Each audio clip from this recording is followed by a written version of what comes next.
Susuportahan mo ba kung sakali yung may mga panawagan na dati, buyback ng Petron?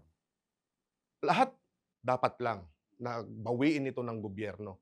Lahat ng mga serbisyo sa publiko dapat gobyerno ang, nagha-handle nito. Hindi dapat ito sa mga malalaking kapitalista dahil negosyo lamang po ito, 'di ba?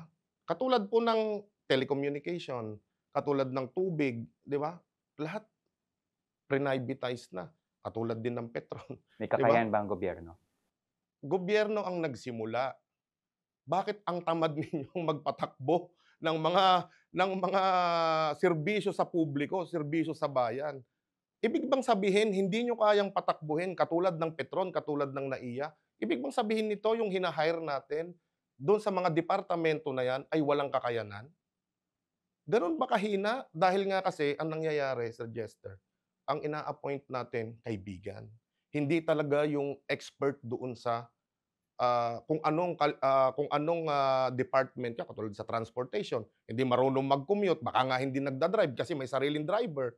Papaano mo maa-address yung pangangailangan at problema ng mga mananakay, 'di ba? Ilalagay ka sa ERC o sa Energy Regulatory Commission o sa Department of Energy, pero wala ka naman palang kakayahan dun dahil kaibigan kita, nilagay kita diyan. Katulad ng Department of Agriculture ngayon, sorry sa kanya, 'di ba? Angkat tayo ng angkat.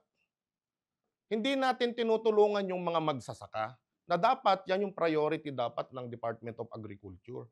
Ang ginagawa natin dahil wala tayong kikitain sa ani ng mga magsasaka, nag-i-import tayo. Baka sakaling do'n tayo maging milyonaryo at bilyonaryo. Hindi naman tayo mga bulag.